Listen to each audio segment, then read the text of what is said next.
students, good afternoon to all of you. बच्चों previously हम लोग बहुत दिनों से बच्चे कॉन्ट्रैक्ट ऑफ सेल पढ़ते आ रहे हैं एंड लास्ट क्लास में बच्चों मैंने आपको नया क्वेश्चन स्टार्ट किया था delivery of goods and what are the rules regarding the delivery of goods. Clear बच्चों? सो रूल्स रिगार्डिंग में हम लोग 7-8 पॉइंट्स पढ़ चुके थे। सो एक बार फिर से डिस्कशंस करते हैं। What do you mean by delivery of goods? You know बच्चों, as per the contract of sale बच्चों, delivery of goods involves reciprocal promises. A contract of sale में बोला जाता है या सेल भी बच्चों, डिलीवरी ऑफ गुड्स या सेल, डिलीवरी ऑफ गुड्स को भूल जाओ, सेल लिख सकते हैं। Contract of sales involves reciprocal promises, that is बच्चों seller promises to deliver the goods to the buyer. On the other hand, buyer promises to accept and pay for it. Delivery of goods and acceptance with payment is known as बच्चों reciprocal promises. And such delivery and acceptance with payment बच्चों, इसका मतलब है बच्चों, these are बच्चों concurrent conditions, मतलब main condition of the contract of sale बताया था मैंने। बट बच्चों यहाँ पे एक चीज याद रखनी है, it is the duty of the seller to deliver the goods to the buyer, he must be ready to deliver the goods to the buyer. But बच्चों तभी जब बायर अप्लाइज फॉर इट, जब बायर उसके लिए apply करेगा, जब buyer मांगेगा तभी गुड्स हम डिलीवर करेंगे। And it's a bilateral act. It requires the performance from seller as well as from the buyer, whereby the seller is required to be ready to deliver the goods, exact type of goods, exact quality of goods in exact quantity, जो भी जरूरत है, that is the duty of the seller. And बच्चों the buyer is required to accept the बच्चों goods, उसका duty है accept करेगा, अगर खराब निकला तो रिजेक्ट करेगा, but buyer is required to बच्चों एक्सेप्ट द गुड्स। नेचुरली तो वो एक्सेप्ट ही करेगा और उसे कुछ देखना नहीं है, and pay for it. That's why it is known as bilateral act. Clear students? So फिर से बोल रहा हूं, a contract of sale according to section 4 of the Indian sale of goods act, present sale of goods act 1930, a contract of sale बच्चों involves reciprocal promises. इसमें आता है reciprocal promises, that is the seller promises और agrees to deliver the goods to the buyer and buyer बच्चों promises to accept and pay for it. So delivery of goods and acceptance with payment are known as बच्चों concurrent condition. So the seller must be ready to deliver the goods to the buyer, but only when buyer applies for it.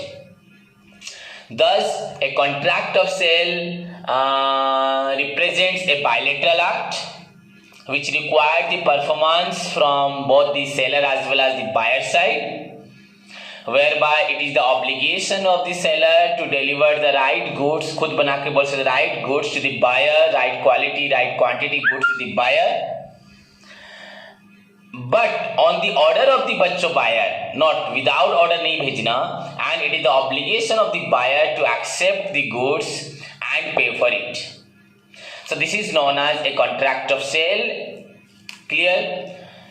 Now what are the बच्चों performance of sale या delivery of goods, जो भी इसमें आता है. Now what are the rules regarding the बच्चों delivery of goods, ये आपका क्वेश्चन है एक्चुअली. सो बच्चों रूल्स में मैंने आपको बताया था first 3 points are the fundamental point. If you बच्चों ध्यान से देखोगे तो आपको लगेगा कि आपको 3 पॉइंट्स की जरूरत नहीं है, एंड और थोड़ा बारीकी से ध्यान से देखोगे तो लगेगा हाँ these 3 points are very necessary for the total overall बच्चों जानने के लिए 3 पॉइंट्स का होना भी बहुत जरूरी है. इसको लास्ट में भी कर सकते थे पर पहले दिया, एज पर लो जरूर होगा. So mode of delivery, okay बच्चों. Second, delivery and payments are concurrent condition, and third one बच्चों effect of part delivery. These 3 points बच्चों हमारे जो हैं बेसिक पॉइंट है. सो मोड ऑफ डिलीवरी क्या बताता है बच्चों? A seller must put the goods not out of his position but in the position of the buyer. Seller सिर्फ गुड्स बच्चों अपनी पोजीशन से नहीं निकालता, बट उसका काम है कि बायर के पास जाके गुड्स पहुंचना। So delivery of goods to any person other than the buyer, in fact to बच्चों his agent, is not deemed to be delivery of goods. हाँ होगा डिलीवरी जब बायर एक्नॉलेज करेगा कि हाँ मुझे गुड्स मिल गया। So delivery of goods must imply that delivery must be in the hand of the buyer, and किसी और के पास हुआ तो बायर उसके लिए राजीनामा देगा कि हाँ मुझे गुड्स मिल गया। That is the first mode of delivery। कैसे डिलीवरी होता है, क्लियर बच्चों। The second point, delivery and payments are concurrent condition। ये तो हमारे टर्म्स इंट्रोडक्शन में ही हमें मालूम पड़ गया बच्चों।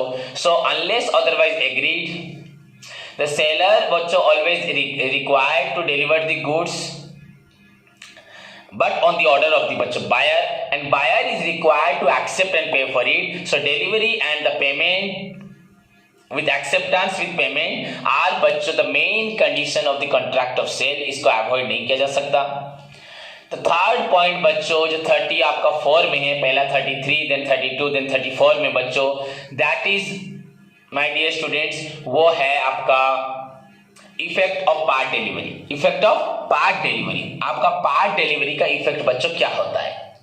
So it says that section 34 बोलता है बच्चों अगर पार्ट डिलीवरी हो रहा है, what ever may be the effect of what ever will be the effect of बच्चों आपका full delivery, the same effect is applicable on the part delivery.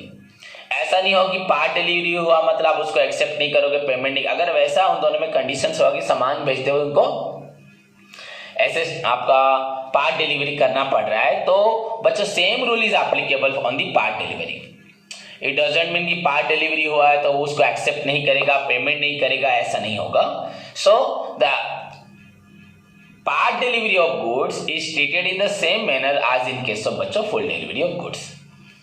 So it will be the third point। So these are the first fundamental points before going to discuss about, before starting the बच्चों rules regarding the performance of sale। ये 3 points को पढ़ना जरूरी है। Mode of delivery, आपका delivery and payments are concurrent condition, and third point बच्चों आपका effect of part delivery। Now come to the point, buyer to apply for the delivery। बच्चों section 35 बोलता है delivery of goods from the seller to the buyer must require first that the buyer बच्चों apply for the delivery. The seller is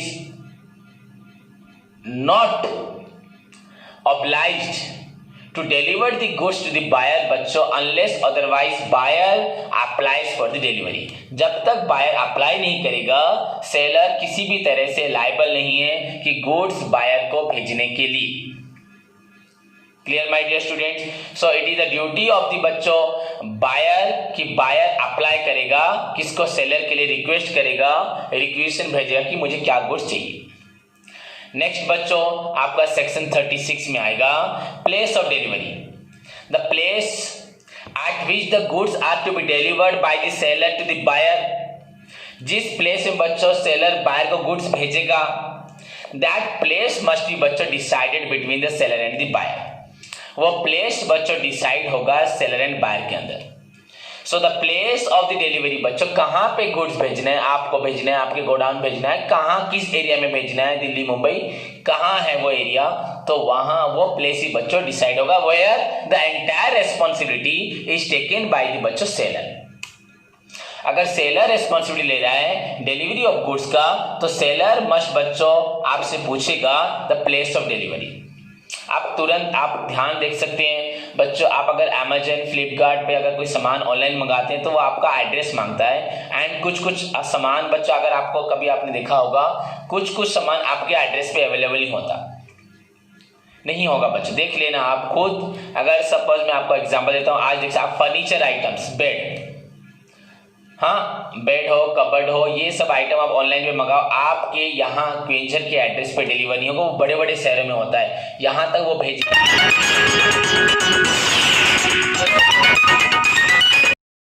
so बच्चों समझ में आया। Online पे आप कोई भी ऑर्डर करेंगे तो आपको खुद देखने को मिलेगा कि कुछ गुड्स आपके एड्रेस पे अवेलेबल नहीं होंगे, वहां नहीं पहुंच सकते, तो यहाँ पे वो पॉइंट आएगा बच्चों the place of delivery. So the place of delivery must be decided between the seller and the buyer. The next point बच्चों 36 में ही आएगा, 36(2) में बच्चों time of delivery. Now what is time of delivery बच्चों? After deciding the place, the next point that is considered in delivery of goods बच्चों वो है आपका time of delivery. It must be decided, कितने दिन के अंदर आपका गुड्स पहुंचेगा। It must be decided between the seller and the buyer. And if बच्चों नो टाइम इज गिवन, अगर जहां पे टाइम नहीं होगा, time is not decided between the seller and the buyer, the goods must be delivered within a reasonable time. जहां पे बच्चों time नहीं होगा तो वहां पे गुड्स को एक निर्धारित समय के अंदर भेजना पड़ेगा। जैसे सपोज आप अगर कोई खाने का सामान मंगाते हैं, लंच डिनर के लिए आप ऑर्डर करते हैं, आजकल जोमेटो जितने भी बच्चों उबर ईट्स में बहुत सारे आपके साइट वेबसाइट मैंने हैं आपका, वहां से आपको खाना मिलता है वेबसाइट पे। तो अगर आपने खाने का ऑर्डर किया अभी, तो आपको लगभग आधा घंटा 1 घंटे के अंदर सामान आना चाहिए, खाना आना चाहिए। आपने दोपहर को 1 बजे कॉल किया, वो आपको शाम को 5 बजे 4 बजे ला के देगा, तो आप उसको एक्सेप्ट करोगे? नहीं करोगे। तो वहां पे अगर टाइम ना भी हो बच्चों, वहां लिखा होता है delivery must B 30 minutes 40 minutes maximum. अगर डिले होता है तो वो लिख देता है कि हाँ और 10 मिनट्स लेट हो रहा है, लिख देता है। नहीं तो वो लोग एक्सेप्ट नहीं करेंगे आपका शुरू से ही बच्चों। वो जब कंफर्म होंगे कि हम कस्टमर को उनका ऑर्डर किया हुआ खाना रिक्वायर्ड टाइम में भेज सकते हैं, तभी जाके वो एक्सेप्ट करते हैं। अदरवाइज वो कभी भी बच्चों एक्सेप्ट नहीं करते। So the next important point बच्चों time of delivery. Then manner of delivery बच्चों, मैनर ऑफ डिलीवरी में क्या आएगा कि आपको गुड्स जब डिलीवर करना है, आपको किसको डिलीवर करना है बच्चों? रिक्वायर्ड बायर को, जो बायर है, असली बायर है। एंड बच्चों डिलीवरी ऑफ गुड्स, अगर हम डिलीवरी करते हैं गुड्स बच्चों to a third party, suppose मैंने बोला था, सपोज मैं ओडिशा से दिल्ली माल भेज रहा हूँ एंड दिल्ली में बच्चों राम रहता है, मैं भेज रहा हूँ। तो दिल्ली में मैंने किसी एक के पास भेजा हुआ है सामान हरी, तो मैं चाहता हूँ वो हरी वाला ही सामान राम के पास चला जाए, तो उसकी डिलीवरी नहीं बोला जाएगा। हाँ हरी को मैं बोल दूंगा, पर हरी राम को बोलेगा, दिल्ली का ही इंसान एक सेलर राम को बोलेगा भैया मैंने आपका गुड्स ओडिशा से ला के रखा है, मैं आपको भेज रहा हूँ। एंड राम मुझे बोलेगा हाँ सर मुझे गुड्स मिल जाएगा, मैंने हरी से बात कर लिया है, हरी अप्रूवल दे दिया है। सो बच्चों in that case delivery of goods to even third party on the acknowledgement of the third party that he holds the goods for the बच्चों, एक्चुअली राम के लिए उसने गुड्स रखा हुआ है, उसने मेरा गुड्स अपने पास राम के लिए रखा है, राम उसके लिए राजी है। इन दैट केस बच्चों उसको डिलीवरी बोल सकते हैं। क्लियर बच्चों, समझ में आए सभी को? So this is the another point बच्चों that tells us the another mode of delivery of goods. आपका तो पहले जो आपका प्लेस ऑफ डिलीवरी हुआ, टाइम ऑफ डिलीवरी हुआ, ना manner of delivery. Clear? Then बच्चों expenses of delivery. So now what do you mean by expenses of delivery बच्चों? अनलेस अदरवाइज एग्रीड बच्चों, जब तक एग्रीड नहीं होगा, all the expenses for the delivery of goods, for putting the goods in the hands of the buyer, buyer के हाथ तक, buyer के प्लेस तक, हाथ नहीं बायर के प्लेस तक गुड्स भेजने का सारा बच्चों रिस्पॉन्सिबिलिटी, सारा expenses is to be borne by the seller, अगर नहीं लिखा होता। Okay, and after receiving the goods पाने के बाद तुम उसको लेके अपने गोडाउन में कैसे रखोगे, कहाँ रखोगे, that's your duty and all that expenses is to be borne by buyer. So usually बच्चों तो expenses incurred for the delivery of goods, अगर आप आके सामान ले जाओगे दैट्स योर ड्यूटी, आपका एक्सपेंसेस है, तो यहाँ पे आपको डिलीवरी चार्ज भी नहीं पड़ेगा। बट अनलेस अदरवाइज एग्रीड बच्चों the entire expenses for the delivery of goods is to be borne by the seller. But after receiving goods, receive करने के बाद उसे कैसे आप रखोगे अपने घर में, कहाँ गोडाउन में रखोगे, दुकान में रखोगे, वो एक्सपेंसेस को आपको बोर्न करना पड़ेगा। सो दैट इज बच्चों एक्सपेंसेस ऑफ डिलीवरी। क्लियर बच्चों? तो यहां तक हम लोग पढ़े थे। आपका फर्स्ट पॉइंट था mode of delivery, second point आपका हुआ बच्चों delivery and payments are concurrent conditions, third point हुआ बच्चों आपका effect of part delivery, then fourth point बच्चों place of delivery, mode of delivery 33, delivery and payments are concurrent condition 32, effect of part delivery 34, place of delivery 35, time of delivery 36,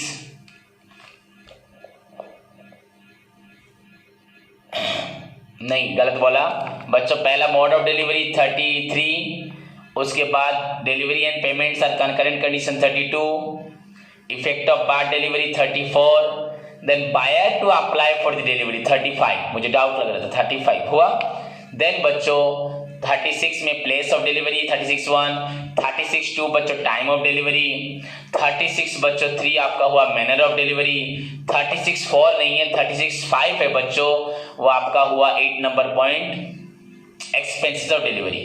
तो 8 points हुए, mode आपका payment and delivery and payment concurrent condition, उसके बाद third point हुआ आपका effect of part delivery, then place of delivery, by to apply for delivery, place of delivery, time of delivery, manner of delivery and बच्चों expenses incurred on delivery. So ये जो हमने last class में पढ़ा था, ये फर्स्ट 8 पॉइंट्स, ये आपका इंपॉर्टेंट क्वेश्चन है, एग्जाम में आता है। क्लियर बच्चों? द नेक्स्ट पॉइंट बच्चों आपका है delivery of wrong quantity. Section 36 में हमारे आपको 4 पॉइंट मिल गए, place of delivery, time of delivery, manner of delivery and expenses. Now section 37 बच्चों आपका delivery of wrong quantity. It is the duty of the बच्चों seller to comply with the बच्चों right quality, right quantity, right kind of goods. किस size का goods चाहिए, कौन सा quality का होना चाहिए, कौन से कितना क्वांटिटी का होना चाहिए, it is the duty of the seller.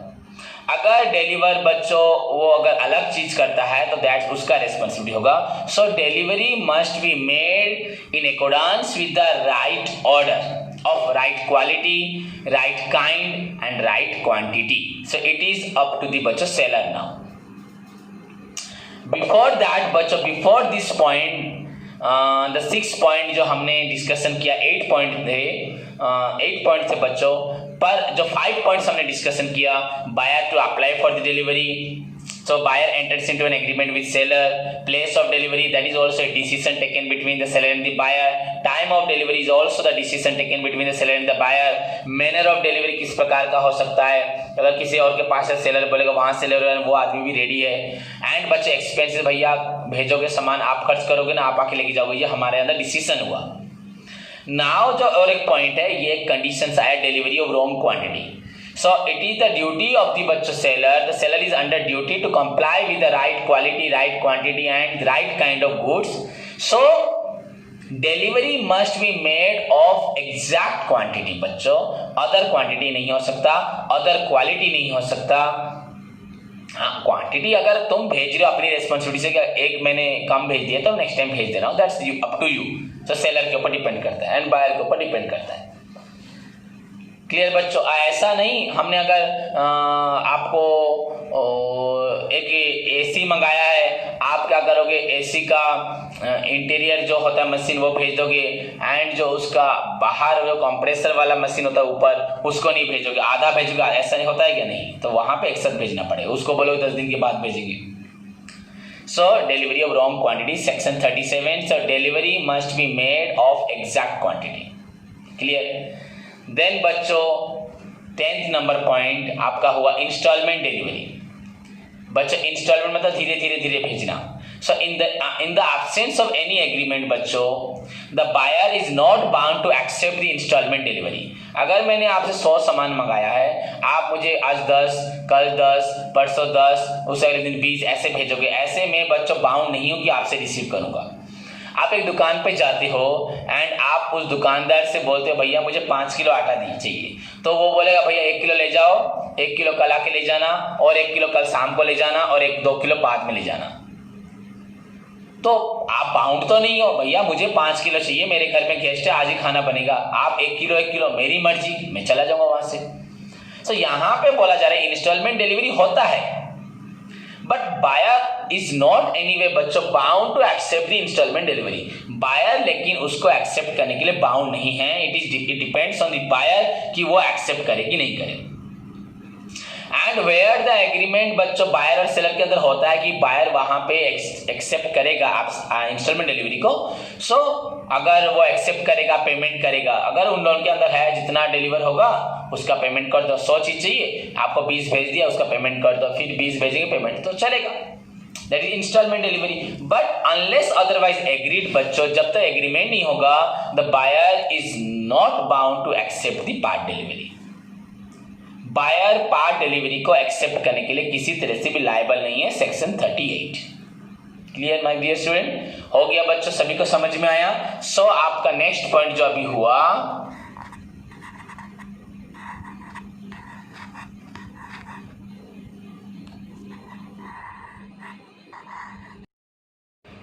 Next point बच्चों, इसके बाद आपका 39 में आता है डिलीवरी टू कैरियर और वार फिंगर।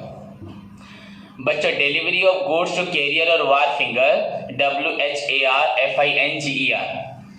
बच्चों where the seller is authorized और required to deliver the goods, send the goods to the buyer, that is delivery of goods.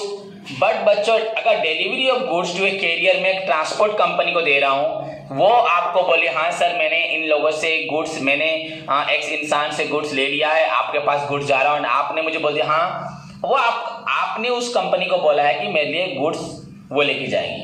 तो ट्रांसपोर्ट कंपनी का काम होता है, वो ना सेलर है ना बायर है। तो आपने किसी ट्रांसपोर्ट कंपनी को बोला एंड मुझे बोला कि गुड्स उसको दे दे, तो मैंने कैरियर, वो कैरियर है लेके जाने वाला, तो मैंने उसको दे दिया। अगर आप उसमें राजी हो, that is also delivery of goods. और बच्चों ऐसे कभी कभी होता है, सपोज आप दिल्ली में रहते हैं, वहां पे बच्चों स्टोर हाउस है, वेयर हाउस है, कोल्ड स्टोरेज है, तो मैं यहाँ से कुछ सामान भेजता हूँ, तो आप बोलते हो सपोज सामान रात को, आधी रात को पहुंचे, कब पहुंचे गाड़ी ठिकाना नहीं है, तो आप पहुंचने के बाद वहां पे स्टोर हाउस में या वेयर हाउस में या कोल्ड स्टोरेज, खाने का सामान है, तो उसको कोल्ड स्टोरेज में भेज दीजिए, गोडाउन में भेज दीजिए। तो मैंने वार फिंगर के पास भेज दिया, आप वहां से जाके ले लोगे। सो उस केस में बच्चों से डिलीवरी बोला जाएगा। सपोज आपके पास कोल्ड स्टोरेज नहीं है, आप बहुत माल मंगाते हो, पर आपके लिए माल जो मैं भेजूंगा, आप और मेरे अंदर जो एग्रीमेंट है वो मैंने कैरियर को दे दिया, या किसी मैंने आपके एरिया में वहां पे एक बड़े गोडाउन वाले को भेज दिया, जहां पे वैसा सिस्टम बनाया हो जहां पे गुड्स आपका अच्छे से रहेगा, मटेरियल अच्छे से रहेगा, जो भी सामान हो। सो बच्चों उस केस में उसे डिलीवरी बोला जाएगा। ऐसे शुरू में पढ़े थे delivery of goods to any person other than the buyer, नहीं, पर यहाँ पे होगा। So where the seller is authorized to और required to send the goods बच्चों टू द बायर, तो उसे डिलीवरी बोलेंगे। And delivery of goods to a carrier हो या टू ए वार फिंगर हो बच्चों, to further deliver to the buyer, delivery of goods to the transportation company या career और to the wharfinger, and to further delivery to the बच्चों buyer. And इसमें अगर दोनों का कंसेंट होगा सेलर एंड बायर का, that is also amounts to delivery of goods. So this contents in section बच्चों 39। क्लियर? सो 37 में पढ़े डिलीवरी ऑफ रॉन्ग क्वांटिटी, 38 में पढ़े इंस्टॉलमेंट डिलीवरी का कोई जरूरत नहीं है, बायर लेगा ही नहीं, पर ये depends on buyer and seller के अंदर जो अगर एग्रीमेंट होगा कि पार्ट डिलीवरी, इंस्टॉलमेंट डिलीवरी ले सकते हैं तो वो लेगा। नाउ बच्चों बोला delivery of goods to a carrier और to the wharfinger. Clear? 39। Then goods delivered at a distance place. बच्चों जो गुड्स डिलीवर्ड होता है एट ए डिस्टेंस प्लेस पे बच्चों, section 40। So delivery of goods at a distance place, इसके बारे में हम लोग क्या जानेंगे?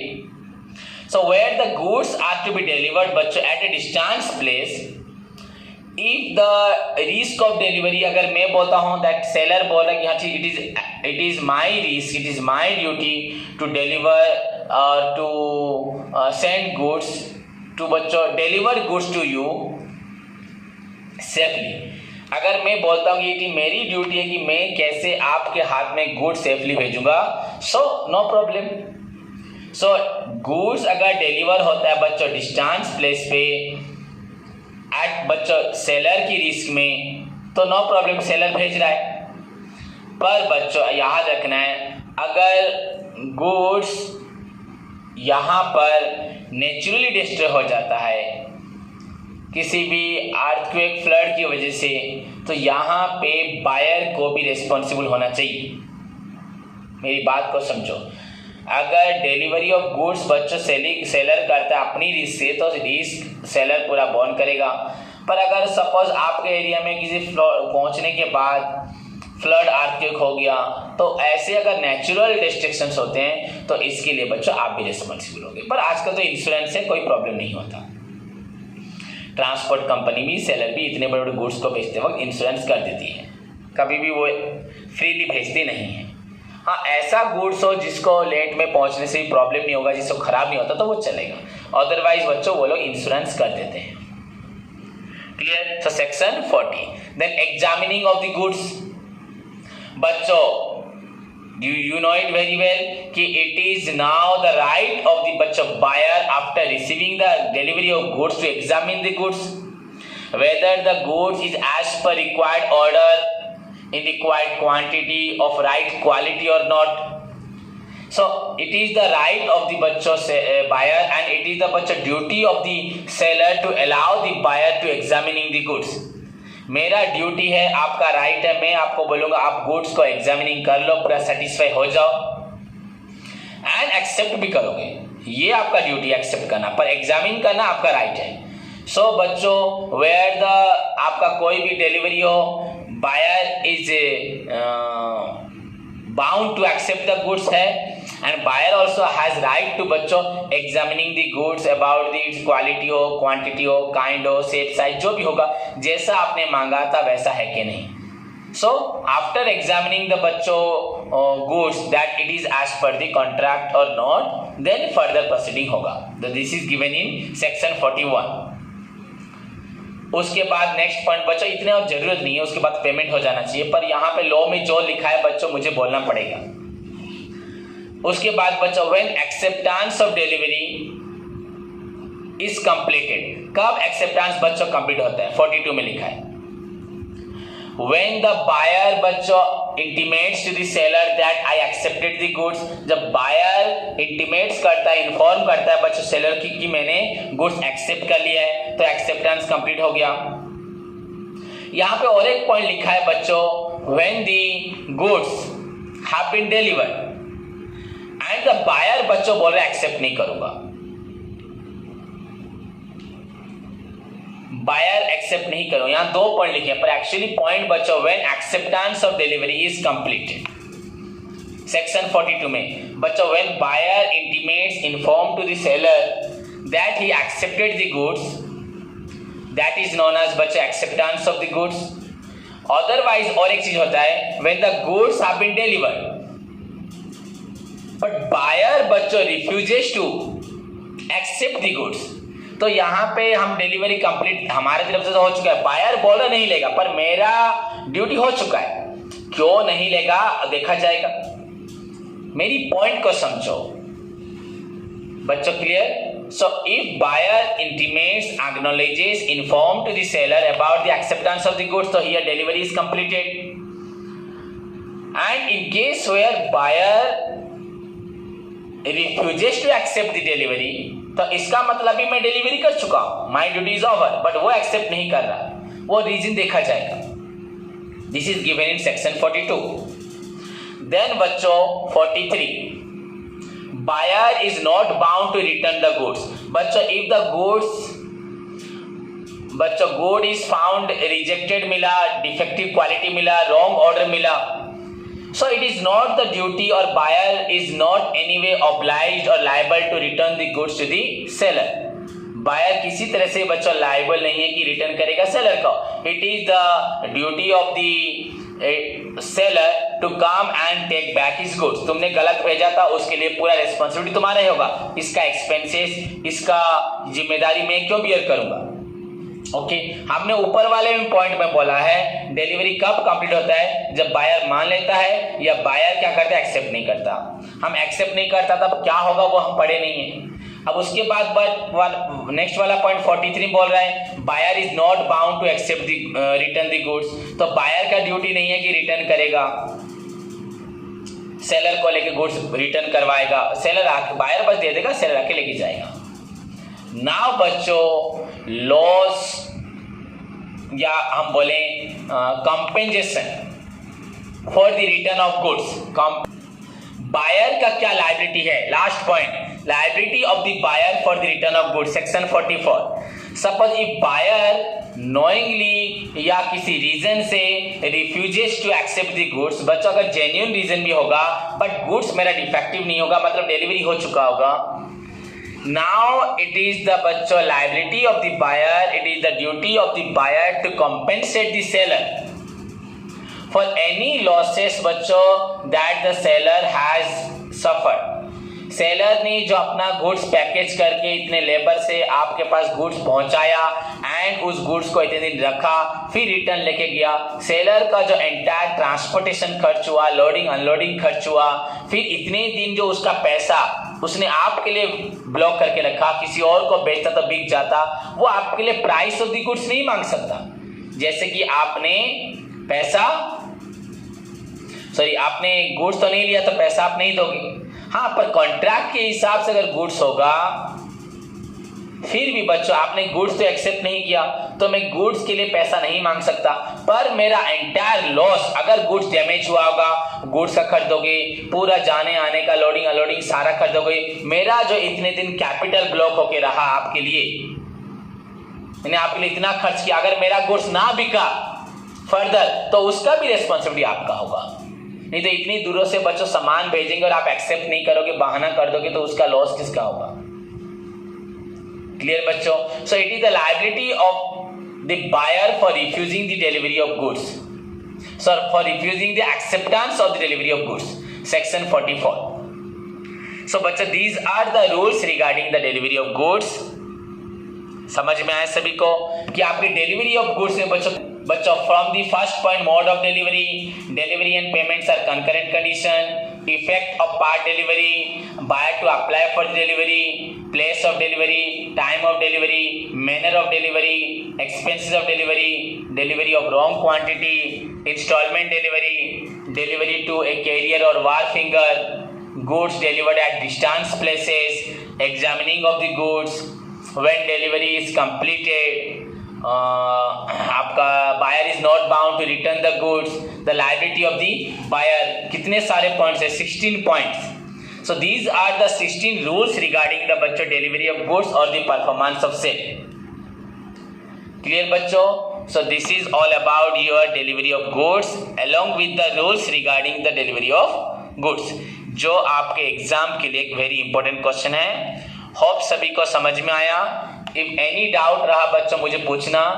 बेसिकली अगर आप पॉइंट्स को देख के अपने आप ही लिखेंगे, ये थोड़ा लॉ लैंग्वेज है, थोड़ा आपको डाउट लग सकता है। You can write every point in your own language but the section and the point must be same. किस पॉइंट में कौन सेक्शन होगा वो लिखना चाहिए, देन आप अपनी लैंग्वेज में लिख सकते हैं खुद समझ के, जैसे मैंने समझाया। फिर भी अगर किसी को डाउट रहा तो मुझे नेक्स्ट क्लास से पहले पूछें। क्लियर बच्चों? तो तब तक के लिए इसको ध्यान से पढ़ो। All the best.